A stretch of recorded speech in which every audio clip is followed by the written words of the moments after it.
আল্লাহকে চেনে না, আল্লাহ রাসূলকে চেনে না, এই সন্তান দিয়ে আপনি করবেন কি? দেখেন না এখন চারিদিকে কি পরিস্থিতি।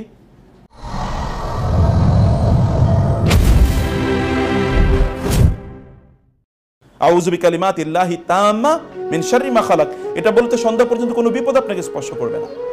আবার সাইয়্যিদুল ইস্তিগফার পড়লে সন্ধ্যা পর্যন্ত যদি কেউ সকালে পড়ে সন্ধ্যা পর্যন্ত মারা গেলে সে জান্নাতি, আবার যদি সন্ধ্যায় পড়ে তাহলে সকালে পর্যন্ত মারা গেলে সে জান্নাতি। এই যে তাদেরকে এই শিল্ডিং কে শেখাবে? এই হিসনুন, তাদেরকে সকালের আজকার সে আপনার অনুপস্থিতি পড়ছে, আপনার স্বামী রাতের বেলা আপনার অনুপস্থিতি ঘুম থেকে জেগে সে তাহাজ্জুদের নামাজ আদায় করছে এবং আপনার জন্য দোয়া করছে, আল্লাহ আমার স্ত্রীকে নিয়ে আমি জান্নাতে যেন থাকতে পারি, আমি যেন আমার স্ত্রীকে নিয়ে জান্নাতে থাকতে পারি। আপনার স্বামী আপনার জন্য দোয়া করছে, অথবা আপনি দোয়া করছেন ঘুম থেকে উঠে আপনার স্ত্রীর জন্য, আল্লাহ আমার স্ত্রীকে তুমি ভালো রেখো। অথবা আপনার স্বামীর জন্য আপনি দোয়া করছেন, আপনার সন্তানরা আপনার জন্য দোয়া করছে। কখনো কি এরকম হতে পারে না যে আপনি ঘুম থেকে জেগে উঠে দেখেন আপনার বাচ্চাগুলো তাহাজ্জুদের নামাজ আদায় করছে? আচ্ছা, এই স্বর্গীয় ফিলিং, এই জান্নাতি হেভেনলি ফিলিং আপনি কবে পাবেন? এটা তো পেতে হবে আপনাকে। আমাদের সালফে সালেহিন জীবনে গিয়ে দেখেন তারা কিভাবে পেয়েছে। এটা করতে হলে আপনাকে সময় দিতে হবে, আপনাকে এরকম ড্রিম বা স্বপ্ন আপনাকে লালন করতে হবে, আপনার মধ্যে সে কালচার তৈরি করতে হবে, আপনার পরিবারটাকে, আপনার পরিবেশটাকে এরকম তো একটা মুশফিকিনের একটা ফিলোসফি আপনার ঘরেই তৈরি করতে হবে। ওদেরকে ভালোবাসুন, ওদেরকে শাসন করুন। এই ভালোবাসা এবং শাসন এর জন্য আখিরাত কেন্দ্রিক হয়, দিন কেন্দ্রিক হয়। আল্লাহকে চেনে না, আল্লাহ রাসূলকে চেনে না, এই সন্তান দিয়ে আপনি করবেন কি? দেখেন না এখন চারিদিকে কি পরিস্থিতি। ওরা বড় হচ্ছে, আপনার টেনশন বাড়ছে, অথচ ওরা বড় হচ্ছে আপনার টেনশন কমার কথা ছিল। ওরা বড় হচ্ছে আপনার টেনশন কমার কথা ছিল, কিন্তু তারা বড় হচ্ছে আপনার টেনশন বাড়ছে। প্রিয় বোনেরা, ভাইয়েরা, আমাদেরকে এখন we should come to our common sense. We should know the responsibilities of the parents for their children. তাদেরকে কিভাবে আপব্রিঙ্গিং করতে হয়। সন্তান জন্ম দেওয়া সহজ, কিন্তু সন্তানকে বড় করা এটা প্রচন্ড কঠিন কাজ। এটার জন্য শিক্ষা লাগে, মায়েদের বেশি লাগে না, বাবাদের বেশি লাগে।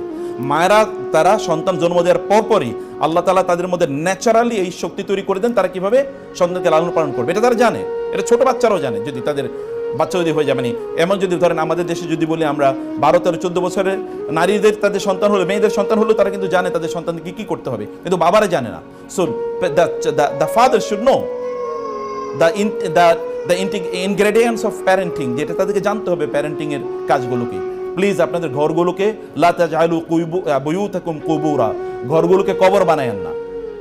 ঘরগুলোতে যেমনই ভাবে কবর যেমন কোনো ইবাদত করা যায় না, এরকম বানায়েন না ঘরগুলো। তারপরেও কবরে কিছু ইবাদত হয়। এরকম একটা সহিহ হাদিসে এসেছে রাসূলুল্লাহ বলেছেন যে মানে কবরে এক ব্যক্তি হঠাৎ করে তিনি ঘুম থেকে উঠবেন এবং তার চোখ কসলাতে থাকবেন, বলবেন এই সূর্য ডুবে গেছে নাকি, আমি আসরের নামাজ পড়িনি তো এখনো, আমি তো এখন আসরের নামাজ পড়িনি। মানে এরকম পেরেশানিও কিন্তু কবরে থাকবে, কিন্তু আমাদের ঘরে তো এরকম কোনো পেরেশানি নাই। আপনি যখন বাবারা আজান দিয়েছে আপনি মসজিদে দৌড়ে চলে যান, আপনার সন্তানরা দেখুক। যখন নামাজের আজান দিয়েছে মায়েরা সন্তানরা দেখুক যে আপনি তখন কাজ ফেলে এসে তারপরে আল্লাহর সামনে দাঁড়িয়ে গিয়েছেন। Give priority to Allah and Allah will give priority to you. আপনি আল্লাহকে প্রায়োরিটি দেন, আল্লাহ তাআলা আপনাকে এবং আপনার সন্তানকে প্রায়োরিটি দেবেন। বোনেরা, এখানে অনেক প্যারেন্টিং সেশনে আপনি এগুলোতে আসবেন। বাচ্চাদের প্রতি কেবলমাত্র ওদের গ্রেড নিয়ে ব্যস্ত থাকবেন না, ওদের রিলিজিয়াস গ্রেডিং কেমন হচ্ছে সেটাও অবশ্যই দেখা দরকার। দিনদারি ভালো মানুষ হলে যথেষ্ট, আর কিছু লাগবে না। রিজিকের মালিক আল্লাহ সুবহানাহু ওয়া তাআলা, রিজিক দেবেনই তিনি। ওদেরকে ভালো মানুষ বানানো আপনাদের কাজ। প্যারেন্টস হিসাবে ওদের একাডেমিক এডুকেশন কত বড় হচ্ছে তার চেয়ে 1000 গুণ না কোটি গুণ বেশি দায়িত্ব হচ্ছে আপনার তার দিনদারি, যিনি তাকে সৃষ্টি করেছেন তার সাথে তাদের সম্পর্ক রিলেশন কেমন হচ্ছে, তার সাথে তাদেরকে পরিচয় করিয়ে দেয়া, এটা অনেক অনেক বেশি গুরুত্বপূর্ণ।